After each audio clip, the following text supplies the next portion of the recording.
My new wife mocked, "When will your kids ever be as good as my kids?" Her mom smirked, "Probably never." I just smiled and said, "Then I'm done paying your mortgage." Next week, they called NONSTOP. New wife texted, "Please." I replied with 4 words, "Get a better family." I've spent most of my adult life believing that words are rarely just words. That probably comes from being a journalist. When you do my job long enough, you learn that one sentence can expose a liar, start a scandal, end a career, or destroy a family dinner before the potatoes even cool down. And the sentence that finally ended my second marriage came from across a candlelit table in my mother-in-law's dining room.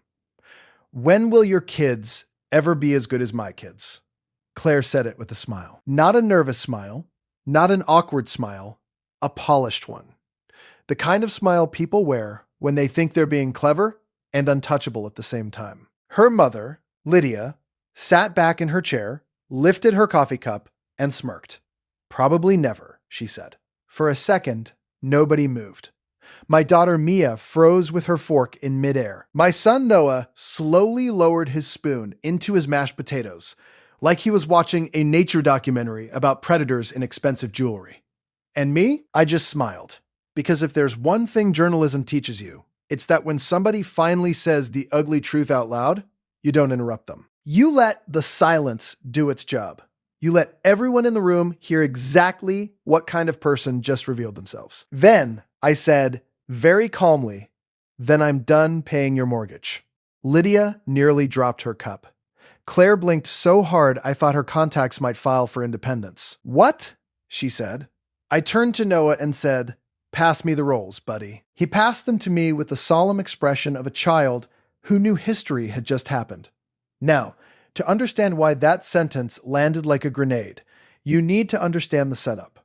My name is Scott. I'm a journalist. I write long-form features, investigations, profiles, and the occasional piece that ruins a local politician's week.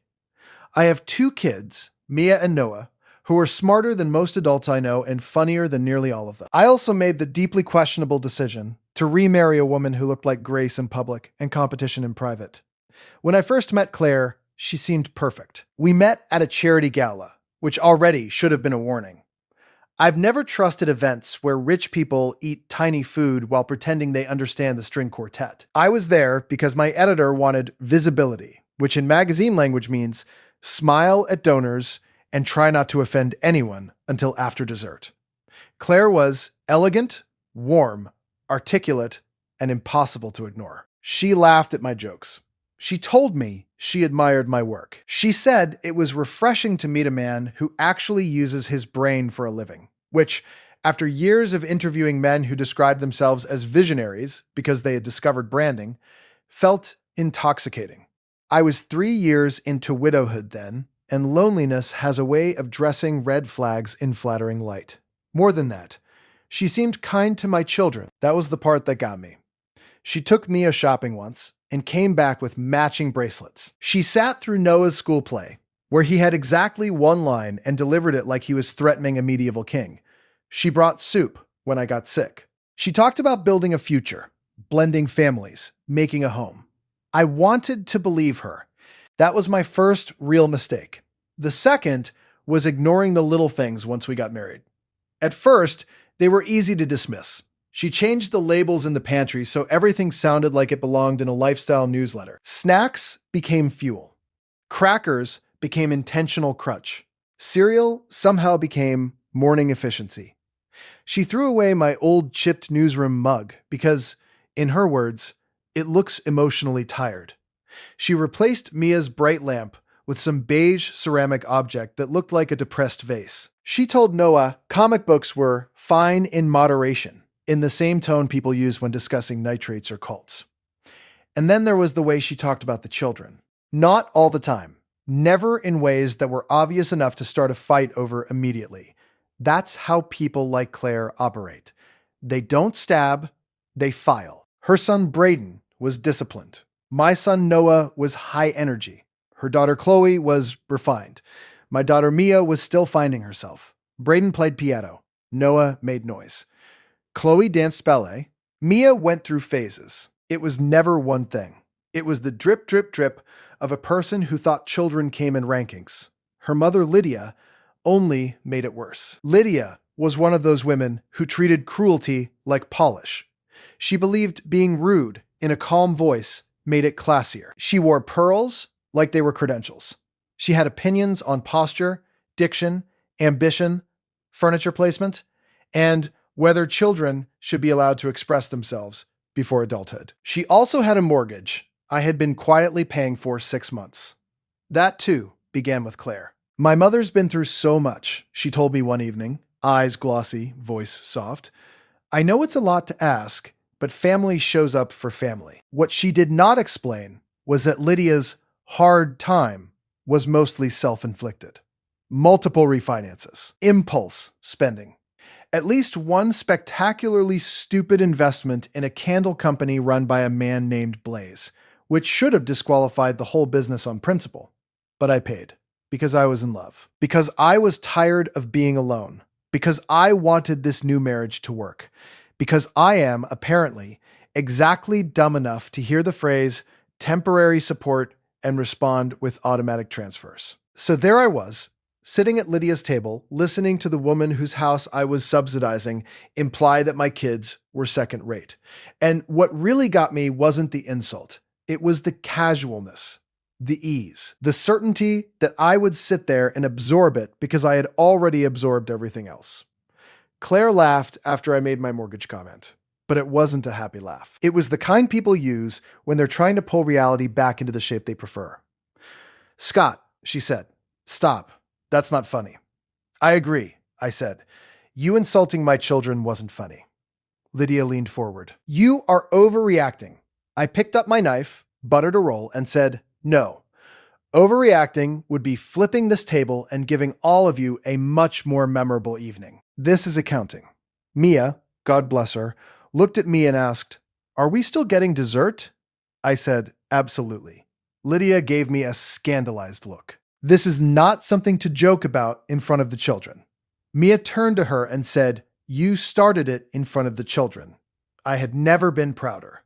Claire rubbed her forehead. Can we be adults for 1 second? I nodded. Excellent idea. Let's start right now. That's when the mask really slipped. She said, Brayden and Chloe were held to higher standards. I asked who set those standards. She said she did. I asked whether those standards required humiliating other children over roasted chicken. She did not appreciate that question. Then Noah, who had been watching all this with the grave concentration of a small lawyer, asked, does done paying the mortgage mean forever?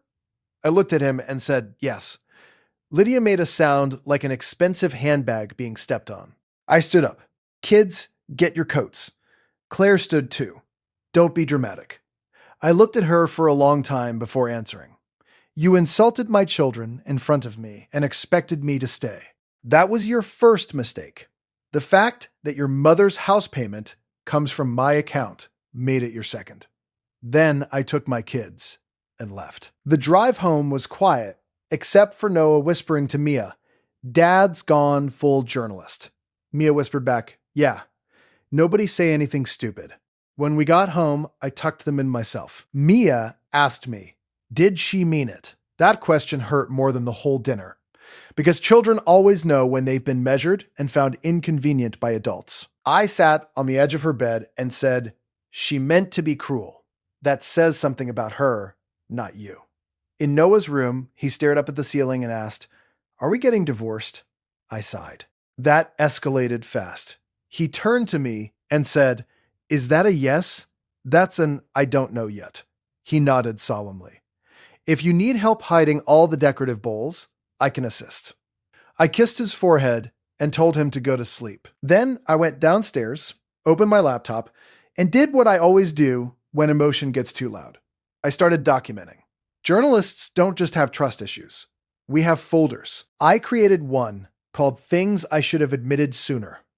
Into that folder went every mortgage payment, every text where Claire called Mia overly sensitive, every email from Lydia asking where the transfer was, never once saying thank you, always sounding like I was late on a corporate obligation. Every memory I had softened to avoid conflict. The time Chloe told Mia, "You'd be prettier if you tried," and Claire said, "Girls can be blunt." The time Noah used the wrong salad fork at brunch, and Claire laughed, "You'll need polishing." The time Lydia stood in my kitchen and told me I was lucky her daughter had agreed to take on a widower with baggage. I had laughed at that one. A journalist's laugh. The kind that means, "I heard you. I just haven't decided whether prison is worth it." By the time Claire came home that night, I was no longer confused. She came into the kitchen in heels and perfume and irritation. "So," she said, dropping her purse, "are you done performing?" "No," I said, "but your family's first act was very revealing." She folded her arms. "You embarrassed me. You embarrassed my mother. Your mother compared my children to yours like she was reviewing appliances." It was one comment. "No," I said. "It was the loudest version of a pattern." She stared at me, so I said it plainly. "I've noticed the scorekeeping. I've noticed how your children are always superior and mine are always tolerable. I've noticed the remarks, the little rankings, the corrections, the performances.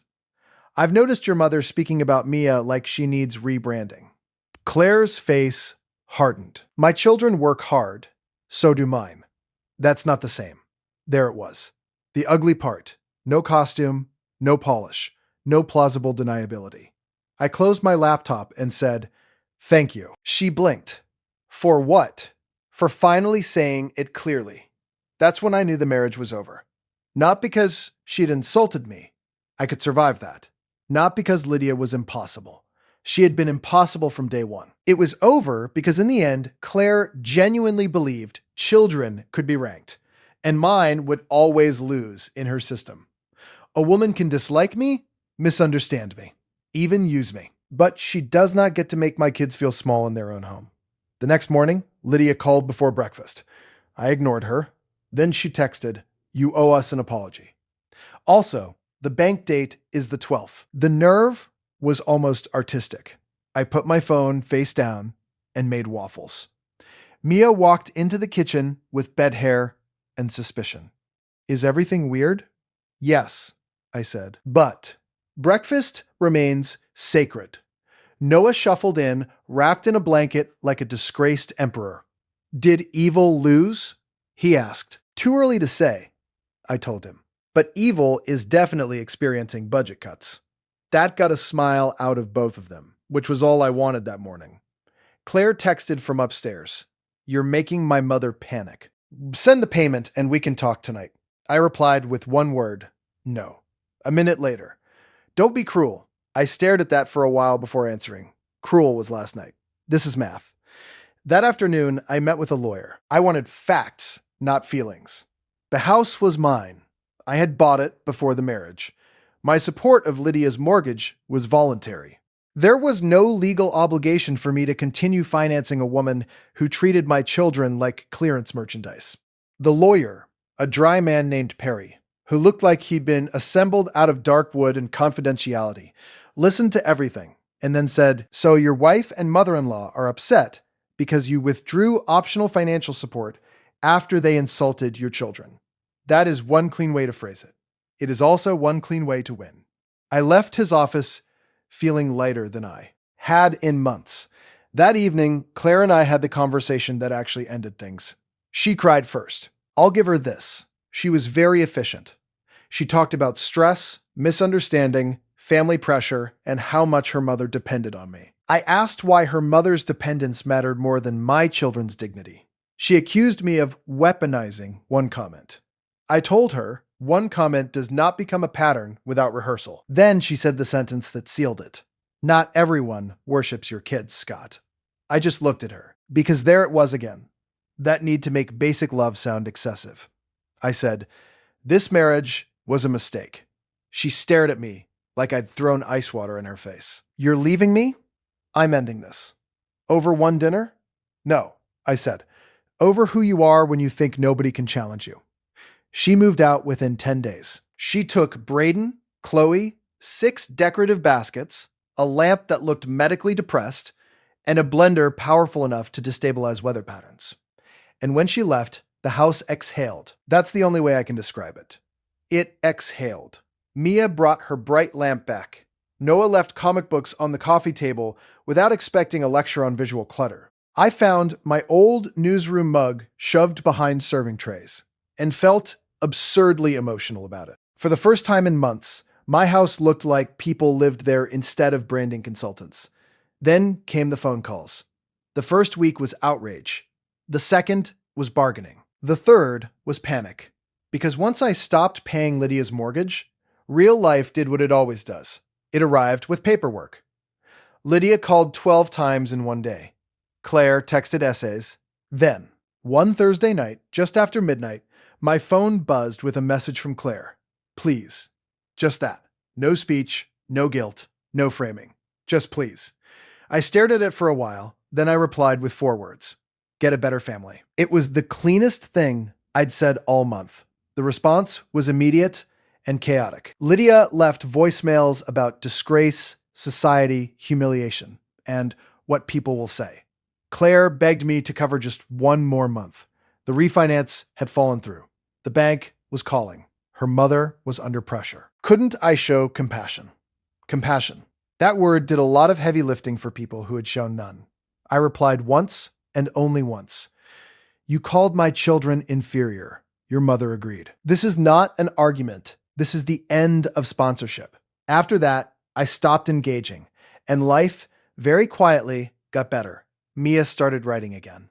Real writing, funny writing, dangerous writing. She wrote a story about a woman named Lady Beige who ranked children, organized spices by emotional tone, and was eventually consumed by her own decorative pillows. I told her it was excellent and possibly libelous. Noah started a garage band with 2 neighborhood boys who shared exactly 1 talent among them, but had enough confidence for 12 musicians. Their songs had titles like Homework is a Scam and Drums Against Tyranny. The house got louder, messier, healthier. As for me, I threw myself into work. I took on a feature I might have ignored before, a long investigation into the industry of so-called family excellence consultants, those parasites who sell polished anxiety to rich parents and convince them that childhood is a competitive product launch. I wrote the piece like a man who had recently survived a beige war zone. It did very well. Teachers quoted it. Therapists loved it. Local radio talked about it. One host called it a savage and hilarious takedown of status-obsessed parenting. Claire texted me a link to it with 1 line. Was this about us? I replied, only if you recognized yourselves.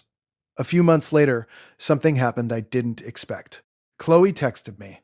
She said she got my number from an old emergency contact list and asked me not to tell her mother. Then she wrote, you were right about the ranking stuff. It's exhausting. Mom does it to everyone, even us. I sat there rereading that message for a long time. Then another one came. Also, Mia's Lady Beige story was hilarious. That one made me smile. Not because it proved I had been right, because it meant one of the kids had escaped the system enough to laugh at it. A few days later, Braden emailed me too. He asked whether I had ever really disliked him and Chloe because his mother apparently said, I stopped helping because I didn't want the responsibility of other people's children. I wrote back and told him the truth. I didn't dislike them. I disliked adults who turn children into scoreboards. He replied, that makes sense. Also, Grandma Lydia once said Noah would always be rough around the edges, but Noah is way funnier than anyone in this family. Just saying. I laughed out loud at that. Because in the end, the kids saw more than the adults ever did. They always do. Months passed. The calls stopped. The noise faded. One afternoon in October, I sat on the back porch with coffee in my hand, watching Mia and Noah argue about whether their band needed a kazoo section. The answer, obviously, was yes. My phone buzzed. It was Claire. I hadn't heard from her in weeks. The message said, I sold the house. My mother moved into a condo. We're in family therapy. Real therapy. You were right about the scorekeeping. I'm trying to change. I read it twice. And to my own surprise, I didn't feel triumph. Just distance. I replied. That's good for the kids. I mean that, she answered. You were a better parent than I admitted. I looked up at Noah, who was attempting a dramatic drum solo on a plastic bucket. while Mia announced that his rhythm had the confidence of a raccoon with legal immunity. Then I typed, I know. That night, after the kids went to bed, I sat at my desk and opened a blank document. Not for an article, for myself.